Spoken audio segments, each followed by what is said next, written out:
Okay, it's 5:15 in the morning. Beautiful, almost full moon.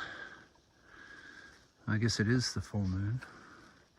And you can see the sun is just barely starting to come up over the horizon. We're at this beautiful little spring, at Polk Spring. What a wonderful night. I think 3 different species of owls. I think one of the ranch dogs came and visited, and I gave him a start early on in the evening. We got 19.2 miles to get to Christie, and I think it's about 2,500 feet of climbing, from 3,500 feet to 6,000. Hopefully we won't find any snow up there. Here we go.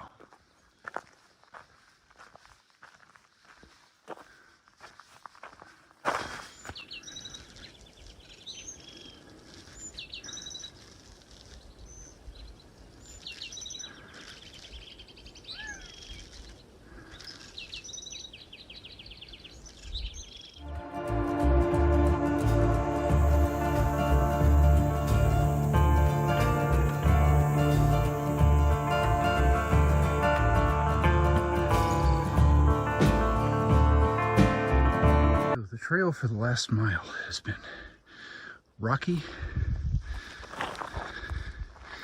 and very steep, and continues to be. Hopefully it'll flatten off up there in the saddle.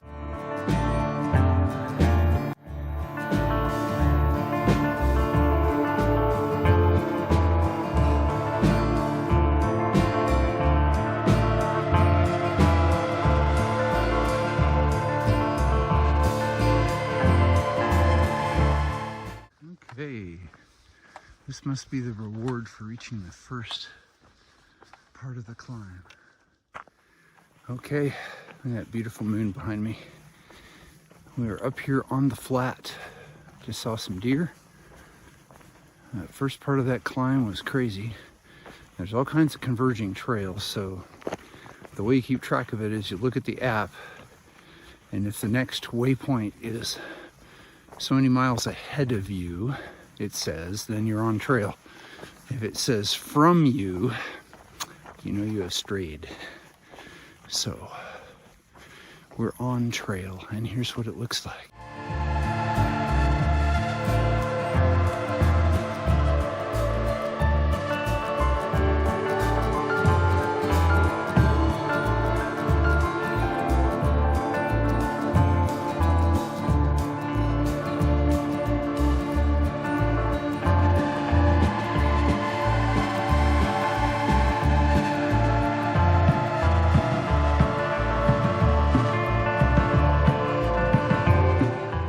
Taking a little break here at White Rock Spring.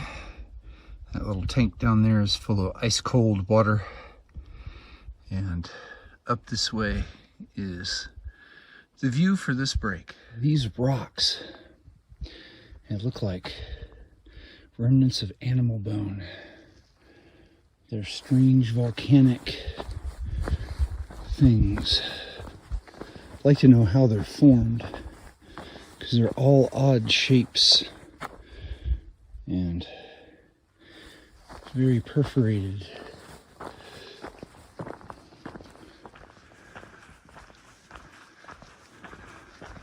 Timing here coming through on Easter Day is really good, because I read reports from the end of March that all of this was that horrible clinging clay mud that everybody had to go through. One more reason to avoid the Mogollon Rim at this time. Fortunately, this is all packed down and nice and easy hiking. This looks like walking through a field of dinosaur bones, vertebrae, skulls.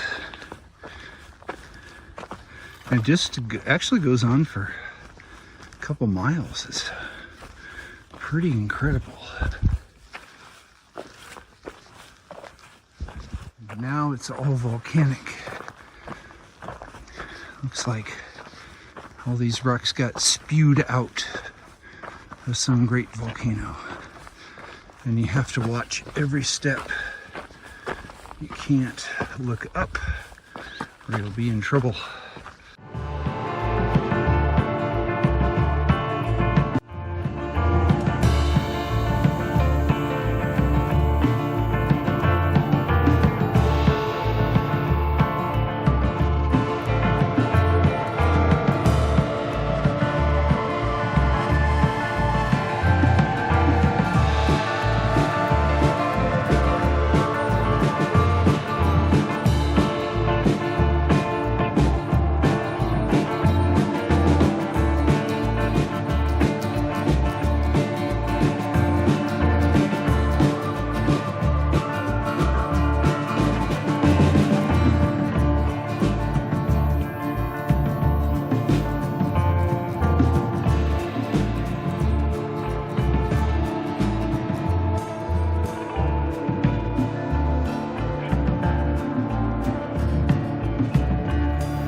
That's all wilderness.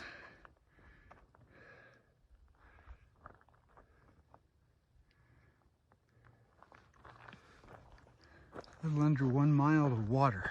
Go down this little path. Get water. Went a quarter mile off trail to Bee Tree Cattle Tank. Got a great tree here. A little shade to rest in. I need some water bad, so I'm going to take a little rest and assess the situation. Okay, just had a break by the cow pond and the giant juniper. Ate my remaining food.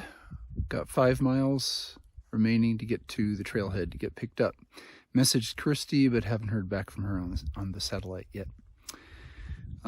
This makes the first hike of even a leg of a hike that I've ever done, and ran out of food, like left no food at the end. So that's either pretty good planning or no safety net, however you want to look at it. Okay, well, got to get to the Pine Trailhead and hopefully connect with Christy and get her out there. I've got about 3 hours of hiking left, and I think it takes her about an hour to get to the trailhead.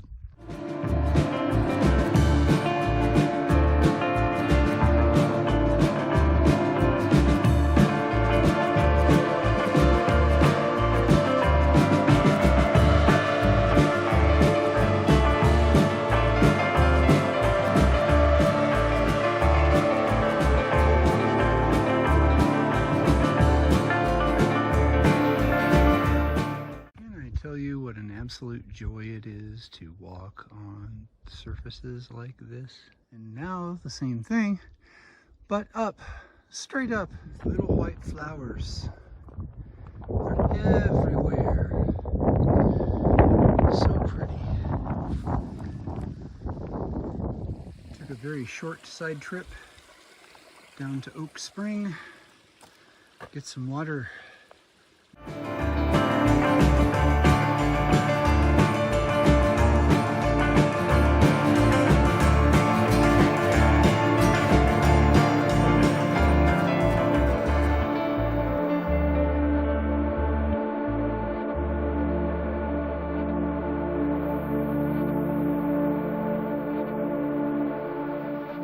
Okay, last mile or so of trail to Pine Trailhead and Christy. So, within the last mile to get there is Pine Creek. There may be some rock hopping options, we'll take a look. Otherwise, looks like a wet foot wade.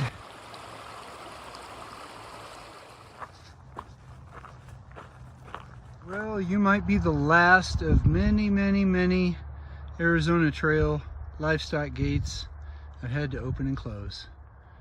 So, special tribute to you, the last one. I see her.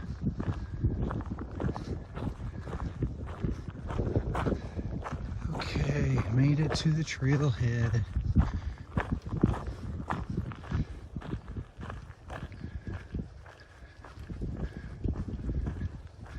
There's Christy. She must be listening to music because she can't hear me.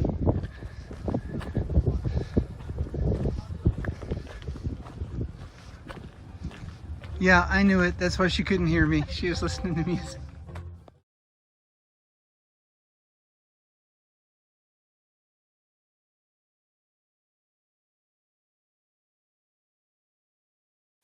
So this was the last day hiking on the trail. As I had said in the previous video, 20 miles north of Pine, there was 100 miles of snow. And even if we try to wait for it to melt for a few weeks, then it's going to be 100 miles of really sticky mud. I've been up there when it's muddy, and it was really unpleasant. It makes your shoes twice as big as they normally are and really heavy, and you can't get any traction, and it's kind of a nightmare trying to get through there. I could have skipped on to Flags, to the next section and gone up around Flagstaff where it was okay.